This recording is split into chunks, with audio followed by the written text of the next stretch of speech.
Good morning, everybody. About time to start, so go ahead and grab yourself a seat. Thank you, Mark. Welcome to the Center for Spiritual Living, where we're absolutely convinced that life is good, right? Life is good? Yeah. Life is good. And we gather to celebrate exactly that. We have practitioners in our service, and they're anchoring our time together in prayer, and I always appreciate that. The reading for today is by Ernest Holmes, and he says this: I don't need to create heaven.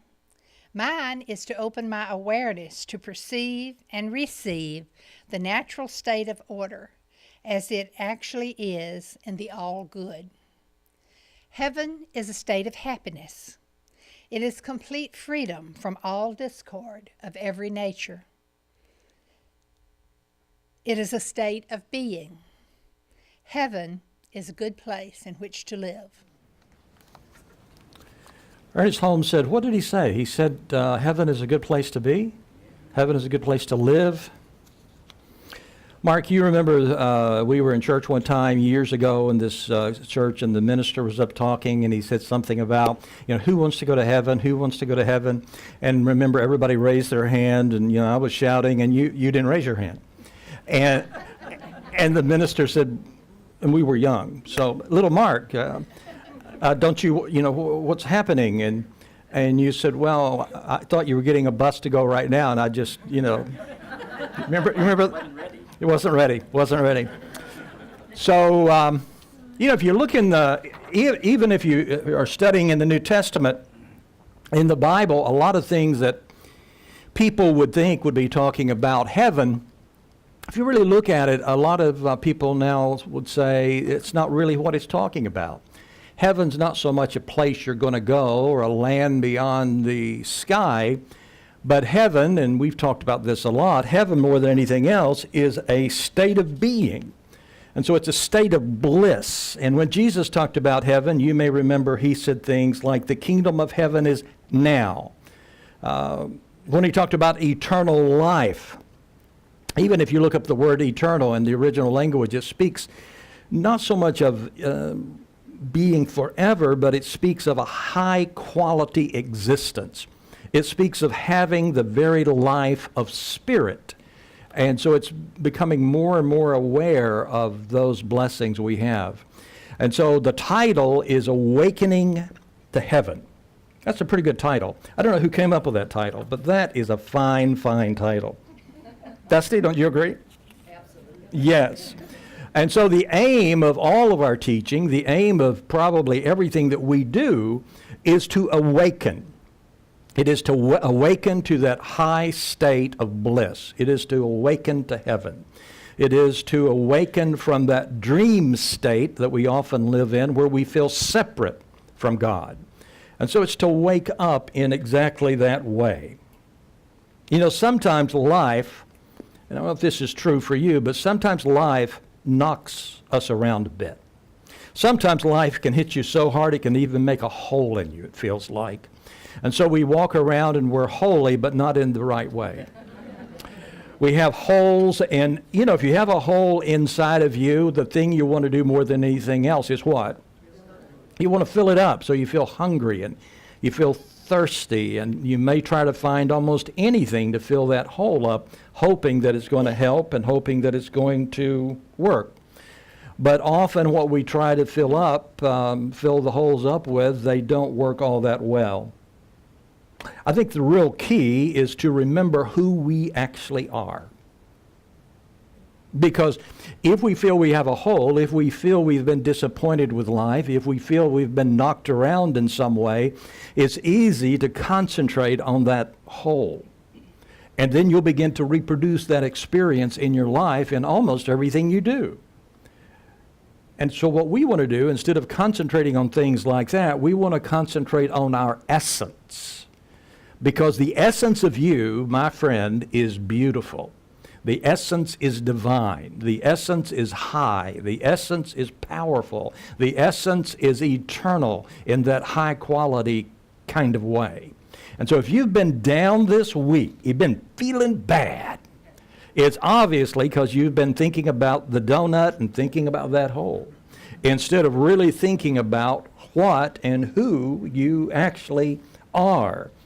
And so it's easy, I know, to do that. And when we do that, we get a sense of deficiency almost, as if we're just not enough. We're not enough to get through life, and we worry and we fret when we do that. Sometimes those holes come from childhood. Sometimes they come from relationships that didn't work out. Sometimes they come from just conflict with other people. Sometimes internal conflict, and sometimes they come from politics. Amen? Amen? Amen. Sometimes they do. Sometimes they do. And so it can produce, especially with politics, it can produce drunkenness. I'm just kidding about that, but these holes can produce addictions and abuse and all kinds of things. It's very much like Mick said when he said, I just can't get no satisfaction. And sometimes we feel that way, especially if we're looking at the holes. And I'm going to suggest to you, get your eyes off the holes. I'm going to strongly suggest to you that you put your mind, you put your thoughts on the essence of who you are. And I guarantee you that you will have a totally different experience if you do exactly that. I saw yesterday, it looked like a newborn baby to me, very young baby, and the mother was there and the father was there, and there were other people kind of watching and looking at the baby, and you could almost see, I could almost see a cloud of energy around them. Because sometimes a baby will bring that out in people, the essence, and you can feel the beauty of that. Sometimes when you see two people who are in love and they're looking into one another's eyes, and you happen to glance at that and see that, you can sometimes feel the essence. And so I want you to just be aware of the people around you right now. And it's probably easy for you to recognize the essence of the beauty in the person next to you, behind you, in front of you. But it's important that you recognize it in you. And sometimes that's harder to do. And so I want us to recognize that essence. And when we do that, and that's what our teaching is all about, recognizing the essence. Take your eyes off the holes and take your eyes off the trauma, take your eyes off the news, take your eyes off the problem, and put your eyes on the essence. Because that's why you're here. That's who you are. Otherwise, you miss the whole point of your identity. And you may forget one of the most important things, and that is all is well. Say that with me. All is well. And so that's exactly what it's about. And enlightenment and awakening to heaven means we wake up to that idea, that high quality life. I wanted to give you a test, and I was looking for it here. Tests are good. I don't know if you know, but all the traditions say, do not covet. How many of you coveted today?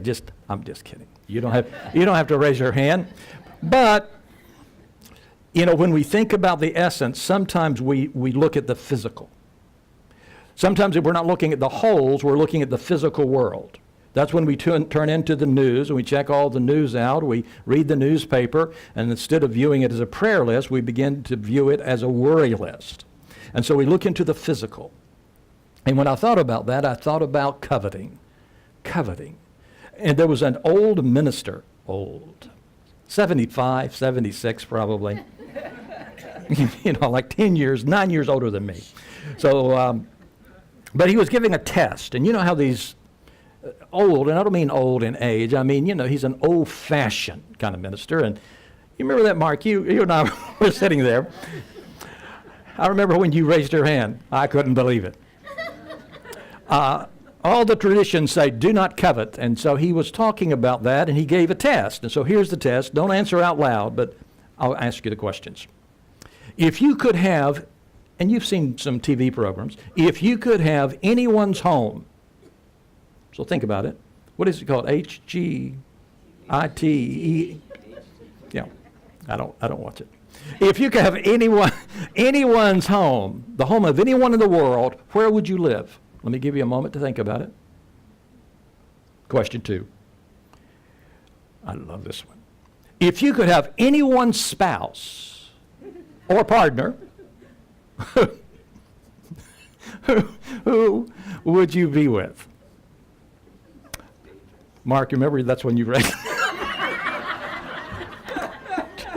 just kidding.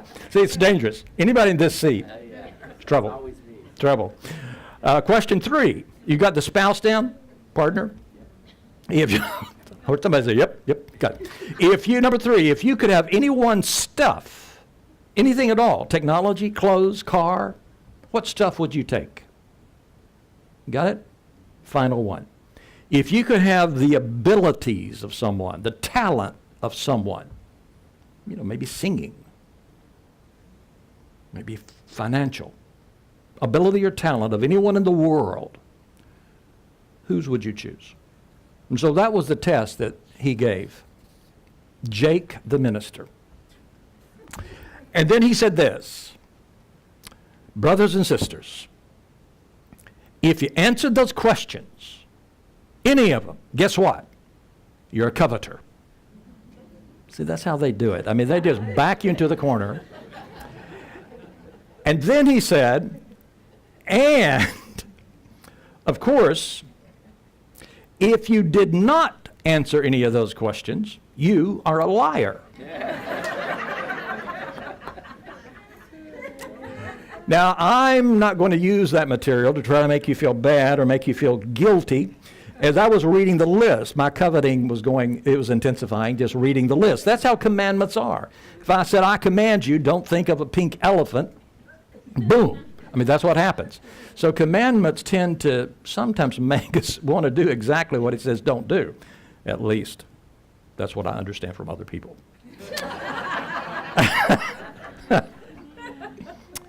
But I'm not going to give you another commandment, but I am going to say this. Your neighbor's house, no matter how nice it is, probably in the long run is not going to give you heaven. Did you know that? Now, maybe the spouse might for a short period of time. That's called the heaven to hell syndrome. So stuff doesn't really make you happy. Some people think that when the 10 Commandments were being put together over in another place, Siddhartha, the Buddha, was talking and teaching, and that he took this coveting idea, thinking that the physical will give us heaven, and he said this is one of the 3 poisons that lead to the greatest suffering of all. But I do have good news. There are things that will make you happy. There are things that will set you on fire in a positive way, but not physical things so much. And so as I looked at the word heaven and kind of explored that, being someone that enjoys numbers, 1st, 2nd, 3rd, 4th, I've picked out maybe 3 or 4 characteristics that go with this heaven idea, this bliss idea that I think could be helpful. And the first one is this. Heaven has spaciousness. You can even think of the sky. Spaciousness. And you may wonder, well, how does that happen? But I'll explain. I don't know if you've ever felt boxed in. You ever felt backed into the corner? People don't like that. People don't like being backed into the corner. Mentally, emotionally, even spiritually. People just don't like that. It feels as if you're stuck. And we don't like feeling stuck, although sometimes we remain stuck for a long time. And so beneath the idea of heaven in the Greek language is the idea of being huge, being large, not being constricted, but being, and the word is, expansive. And so we're talking about being expansive in your spirit. Now, I don't mean in a Einstein brainiac kind of way, but it means that you're large. I think the Sanskrit word was maha, and it means 3 things: great, deep, and profound. And that's you. That's heaven. When you're in that state of heaven, that's how you're operating. You're not little tiny. You're not just little tiny and saying, oh, I'm scared, I'm scared. You know, it's the Elmer Fudd syndrome. And I think I've shared Elmer Fudd with you before, but I always love that. And Elmer Fudd says, oh, I'm scared. And we are scared when we're small, when we forget. And so if you're feeling scared, you're not in heaven. Because when you're in heaven, you're big and strong and powerful, and you know that all is well. It is like the sky, except larger. It's like the ocean, but larger. It's like the universe. And so that's what heaven is all about. A Zen teacher said, the whole universe covers my body, and yet my mind can cover the entire universe. And you know that's true. You can travel anywhere. Spiritually, it's massive. But you've got to cultivate that. It doesn't just happen. You've got to channel that sort of in that direction. You have to cultivate heaven. Sometimes you just fall into it. Another word for that is possibility.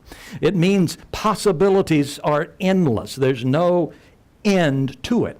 But you can't fall into the bucket of little thinking. Little thinking. You can't fall into the bucket of little thinking, focused on the holes, because when you do, you're going to be frightened. And when you get frightened, you may begin to scare other people. And if other people aren't agreeing with you, you may pick up a bat and begin to spiritually hit them. Have you ever done anything like that? You know, I'm so scared, and I'm just hanging on to this idea, and someone says, well, that idea is not good. And you become so angry at that person. Don't you know you should be agreeing with me? Well, you may think that's big and huge, but it's really not. It's very small when we begin to do that. And anytime you choose to be small, I guarantee you, there's an equal sign, and right after that is suffering. Suffering. And so you want to understand you are expansive. You're huge. I'm thinking of an elephant, and you know they say an elephant is afraid of a mouse, and I don't know if that's true, but you're so huge, you're not afraid of a mouse. You're not afraid of anything. Massive. Not constricted. You don't fall into the monkey mind of swinging from one scary thought to another. The Buddhists say we don't want to do that. We want to engage possibility thinking. We run into a wall and we say, oh, well, there's a wall, but I know there's lots of possibility around me because I'm living in heaven. I create heaven everywhere I go. Eckhart Tolle says, and this is a long reading, but he said this, your mind is an instrument and a tool. It is to be used for specific tasks. And when the task is completed, you lay it down. As it is, I would say 90% of most people's thinking is repetitive and useless because it's dysfunctional and often negative in nature. And it does a lot more harm than good. Observe your mind and don't allow your mind to lead you in a negative direction. It's a good reading. It's a good reading. So if you're focused on the whole, then you create that in your experience and you begin to see the problems everywhere. You turn the radio on, boom, there it is. You turn the television on, there it is. People walking down the street, bam, there's the same problem. I'm surrounded by it. The world is suffocating with this problem, not realizing that you are the one creating it. Because you're focused not on the essence. The essence is your greatest power. The essence is your greatest power. Your mind is like a set of eyeglasses. You know my glasses are different than yours. Mary Pat's glasses cost like, I don't know, $5,000. Mine cost $12,000. So I know they're different. Of course, she can see things. Not so much for mine. But we all have different glasses. Don't get mad at people because they have different glasses. Don't get mad at me because mine cost less than 20. And don't get mad at somebody else because they paid maybe 200, 300, 400. It's okay to have different glasses. It's okay. It's okay. I don't know. When I was little, I did some weird stuff. Didn't I, Janelle? Janelle heard stories. She probably heard this story. I am proud to say that I had a business when I was 7. And I delivered eggs door to door. And I had about 100 chickens. Now, this was my idea. And, I would feed them in the morning and the evening, give them laying mash, taking care of them, and then I would gather the eggs and I would go door to door. Now, what person would not buy a dozen eggs from a little boy, 7, knocking on their door? Fresh eggs. The one lady said, well, there's something on that egg. And that's the guarantee that they're fresh.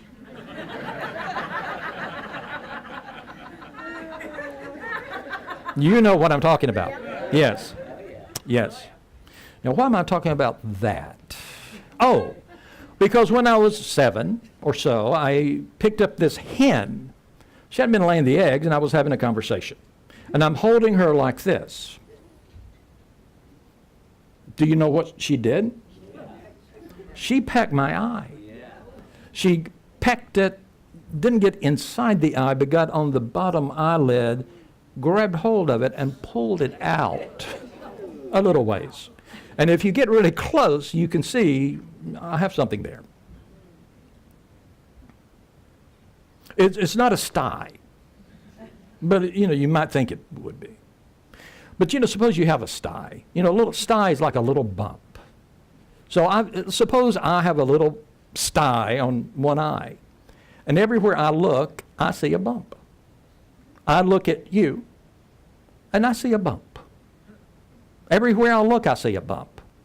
You don't have one, you don't see the bump, but I do see the bump. Now, of course, there's not really a bump on you, but that's how I see it. And I look at you and I think, man, something's wrong. And I think, Mark, you got a bump on your head there. And I think, well, he's not right. Something needs to be done here. But the truth is, I just need to go have the sty taken off probably. Or at least realize it's my issue. I got the sty, not him. Do you understand what I'm saying? So sometimes you see how easy that can happen. And so we do that, and we carry the bump, and we get upset, and we worry about it. And so maybe perspective is a funny thing. Perspective is a funny thing. And I thought about this earlier today. In the Bible, Gospel of John, chapter 8, woman brought before Jesus, committed adultery, they say. Don't bring the man, just bring the woman. And they bring the woman, and they say, okay, Jesus, the law of the day of the Old Testament at that time, the Jewish law says stone her because she was caught in adultery. And I guess they have a few rocks with them. And so they say, so what do you say we should do? And it says they're trying to trick him. So if he says, kill her, then they're going to say, boy, this guy's not very nice. And if he says, let her go, then they're going to say, well, he's light on crime here. And so either way, they're trying to get him in trouble. Of course, he does something sort of tricky, and he gets down on the ground and begins to write. We don't know what he was writing. He might have been writing their names, or maybe writing the ladies they had seen the day before. I don't know what he was writing, but when they saw that, they said, well, and they dropped their stones and left. So that's what he did, but the point is, he basically said this. He said, some people take the law. We would say some people could take the Bible. Some people could take the Ernest Holmes textbook. Some people could take whatever you want to choose. And they turn it into a bat and beat people with it. And Jesus said, if it's a choice in abusing this woman,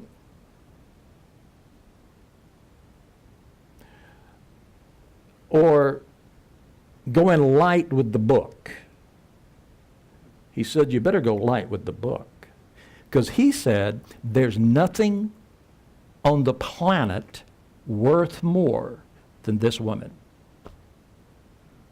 No law worth more than this woman. No rule worth more than this woman. Nothing is worth more than a human being. Now, that's what Jesus thought. I agree with him. I would rather be wrong and love somebody. I would rather be wrong and accept somebody.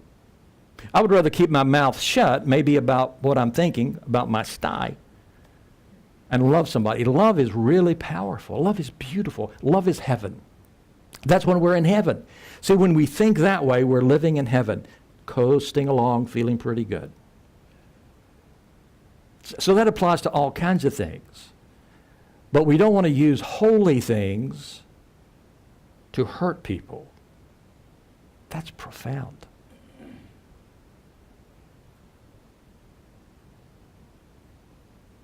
And so you can transform your whole view easily by just changing glasses.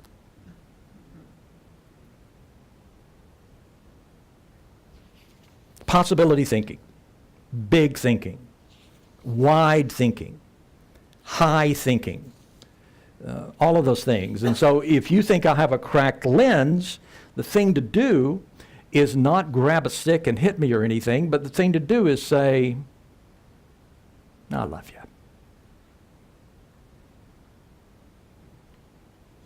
Yeah.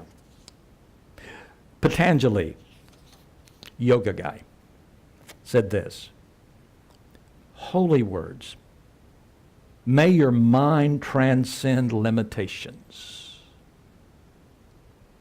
May your consciousness expand in every direction. May you discover yourself to be a greater person by far than you've ever dreamed of. Isn't that beautiful? So heaven, spaciousness. And I think I'm just going to talk about three things. So that's number one. Number two is this, and it will be faster. Contentment. If you don't have contentment, you don't have heaven. You must have contentment if you have heaven. No contentment, no heaven. Contentment is an essential. Without it, it's not going to work. So heaven, the heaven state, does not exist without contentment. The Apostle Paul in the Bible was having a horrible, awful, terrible, bad day. He was just walking along and they got him and beat him a little bit and said, we're planning to take your head off, but right now we're just going to put you in prison. And so they put him in prison, and so, you got to be feeling bad. I mean, this is a bad day. And so in his bad day, he decides to write to this community like us. And so he wanted to express how he was feeling, and we knew how he's feeling. How's he feeling? Bad, because bad things are happening to him. Bad things are happening around him and to him. And so he writes this: I have learned in whatever state I'm in to be content 100%. And then when we read that, we go, what? How can that be? He sounds like he's in heaven or something. And so that kind of thing would really take practice. And you're saying, well, could you be, you're saying, well, are you saying you could be content no matter what? And we should probably understand what the word content means. It's important. And the Greek word is spelled A-U-T-A-R-C-H-A-S-I-N, autochesin. It literally means, and I did not know this, it literally means self-ruling, in contrast to being ruled by another person, in contrast to being ruled by circumstances, in contrast to being ruled by an event that maybe happened this week that might have been disturbing or might have made you very happy. I don't know what lens you wear. But if it made you really unhappy, it's easy to be ruled by politics. It's easy, especially when it's really interesting. So, self-ruling. That's what contentment means. It means you can stand on the platform of life, things happen around you, and what do? And I know this is weird, but what you do is love. What you do is shine your light. If you don't do that, then you're not living in contentment, and I promise you, and I don't want this to happen to any of you, and I'm sure it won't, but what happens is suffering. People are suffering. And if they're suffering, we want to get back to this self-ruling idea. You take an orange and you squeeze it, and orange juice comes out. If we brought Mark up here and squeezed him really hard, like 3 or 4 of us got around him and hugged him, what would come out would be peace. Because he's content. I can look at him and tell. Content. And so heaven and contentment, and I wondered about it, so I kind of dug into it a little bit. The reason people are self-ruling, the reason people are content is because, and it's in one word, it's because they trust.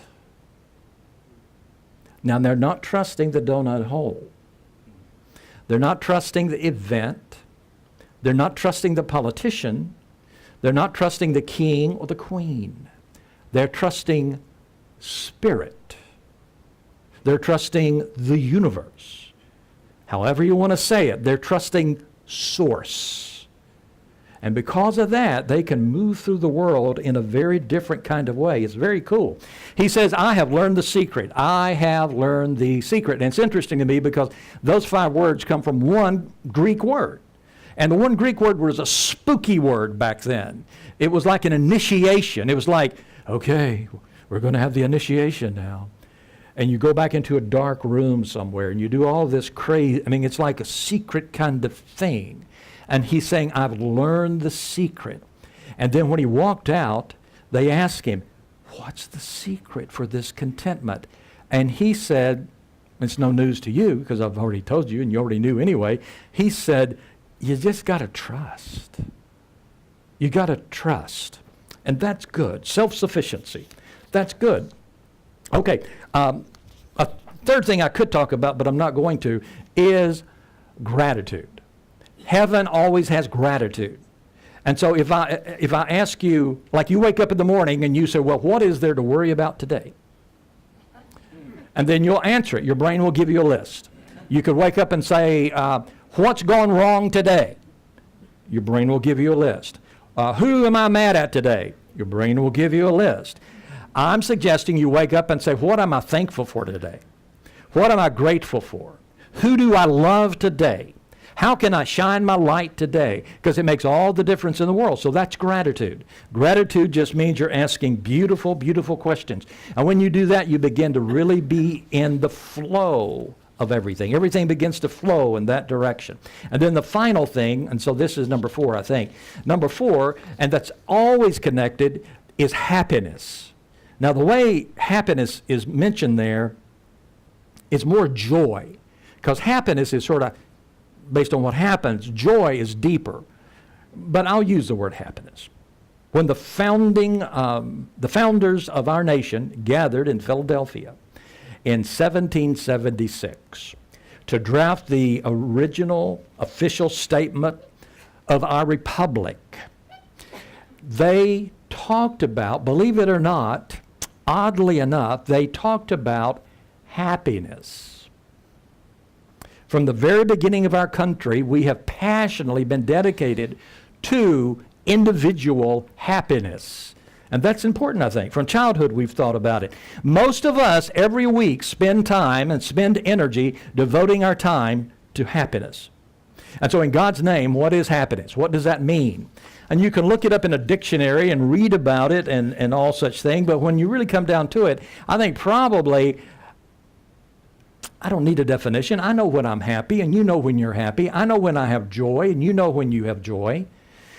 But the real key is thinking about this. The key is going back to Kentucky, and I'm going back to Kentucky, and as a little boy, I lived in Harlan, Kentucky, southeast corner in the mountains. But my dad had a farm in Richmond, Kentucky, 150 miles away in central Kentucky. So as a little boy, we would spend 2 weeks in the mountains, 2 weeks on the farm, 2 weeks in the mountain, 2 weeks in the farm. And so that's how we were kind of doing. So he was kind of doing two things at the same time. He raised beef cattle on the farm. He had a stream on the farm. And I remember he loved the stream because he said, "Son, when the drought comes, the stream remains the same. If it floods, the stream remains the same." I said, "Why is that, Daddy?" He said, "I don't know, but I love this stream." Now that's an example of what joy is. Joy is the same because it's coming from inside of you. It's coming from within you. It's not coming from what's happening around you. If you're going to base your life on what's happening around you, it's going to drive you crazy. You're going to be a yo-yo man and a yo-yo woman, up and down, up and down, up and down, and you get tired of that. It's exhausting. And so you want to pull into that joy that's always stable because it's coming from something that's the same today, yesterday, and forever. Something that's always the same. Recent surveys reveal that the level of one's income, status, education doesn't really change happiness so much. I went to school with a friend, and that friend was, his dad was way over a millionaire because, I mean, he had like 2,000 acres on the East Coast, this huge estate. He had a yacht and 2 Mercedes in the driveway and some other cars I'd never heard of in the driveway. And he had all this stuff. And his son told me again and again and again, "Man, he is so sad. He is so miserable." Close to suicide. And I met him a few times, and he was one miserable guy. I mean, you could just see it coming out of him. I had 2 friends a few years ago that went to India, a man and a woman. And when the man came back, he talked a lot about what he experienced there, and he was amazed at the poverty. And he said, "What shocked me most," and this is almost a quote, he said, the terrible deprivation the children were in, but they seemed whole, cheerful, and happy. And he was stunned, especially by their laughter and their eagerness to play with him. This friend, no longer with us in the physical, I mean, he was one crazy guy. I mean, he would walk in on his hands. You know, he was into yoga, and he was just such a beautiful person. So being around kids that wanted to play, I mean, he would certainly be playing with them, and he was amazed at that. A survivor from a Nazi concentration camp wrote this. He said, "The only real prison anyone knows is himself or herself." They tried to make life hard to bear for the more intelligent by having them collect the garbage and empty the slop jars. All the professors were assigned to this job, and I was made to join them because I had a PhD. Actually, it became the one happy experience of my imprisonment because of the conversations we had about history, philosophy, and our observations about the soldiers. And then he says this twice. "I realize that you make your own happiness." You make your own happiness. Happiness is an inside job. It is the interior that counts. I was driving to Kentucky once to see my parents years ago, and it was dark. It was nighttime, and I was about halfway there, and I pulled into a gas station, got some gas, and I got a little candy bar. I can't remember what it was. It may have been, can't remember for sure, may have been a Zagnut. I was enjoying Zagnuts at that time. Could have been a Zagnut, or maybe the white chocolatey candy bar. White on the outside. I can't remember that. A Zero. I think maybe that's what it was. And so I'm eating it, enjoying it, and drinking my RC Cola, and driving up into the mountains, and I'm eating it, and just, it's a very fine candy bar. And I'm about halfway done, and I feel like, you know, it tastes cottony to me. Cottony. And I take another bite and chew a bit, and I think, And I look over at Mark and say, Mark, could you turn the light on? And the light goes on, and this thing is covered with worms. Yes, and a web. A web. They got a web around this thing. And I finished eating the candy bar.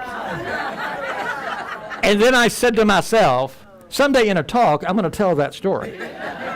And people are going to go, oh, no. And then I'm going to say, it's what's inside that counts. It's what's inside that counts. But get the point. You see, it really is what's inside that counts.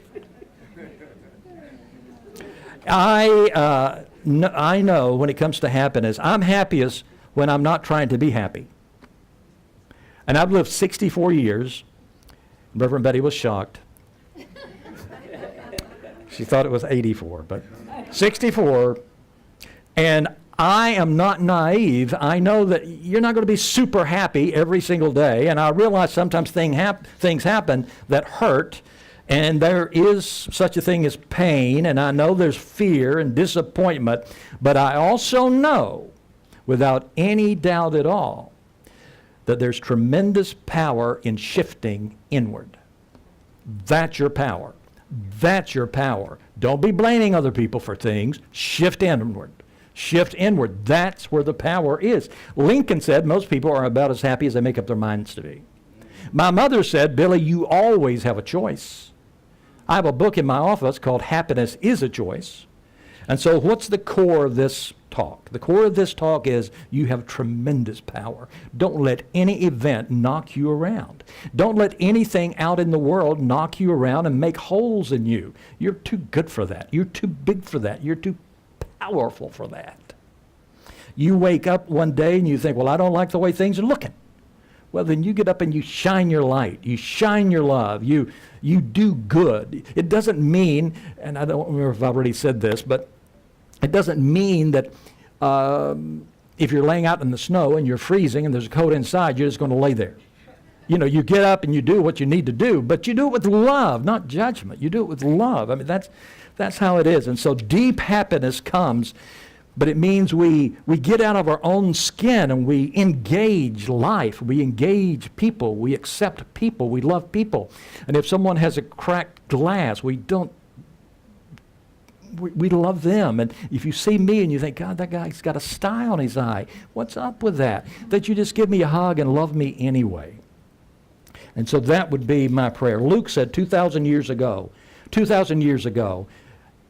give, and there will be gifts for you. Full measure, pressed down, shaken down, running over, it will be poured into your lap. Give, love. And then the beautiful words of John and Paul. And Ringo. I don't know if Ringo said this. Ringo was probably in heaven at the time, as we think of it. Words of John and Paul. And in the end, the love you take is equal to the love you make. Love. Let's turn within. We're thankful, and we are in heaven. I'm in heaven. Mark, my good friend, is in heaven. And I hope that you are in heaven. I know it's a choice. My mom said, you always can choose. Always have a choice. And so we choose, in these moments, we choose or we commit, when we walk out of here, we're going to be spacious. We're going to look up at the sky and we're going to say, man, that's a big sky. Just like living out west, the sky's so beautiful and big. And it's much larger than that. Spiritually, we are massive, and there's so many possibilities, spacious. And we stand in contentment, self-ruling, connected to source, taking it in from source and passing it out to everybody else. Contentment. We're grateful, and we're asking the right questions. How can I love more today? How can I give peace today? What good could I see in this? Because there's always a gift. There's always a gift. There's always a gift. There's always a gift. But you've got to ask, what good is here? And then joy. My dad said, ooh, I love that stream. And so we want to love that stream that's always there. Same today, yesterday, forever. We've got a good life. And so when we say, is life good? It is absolutely perfect. Isn't it? Perfect. And we say together, and so it is. Thank you very much.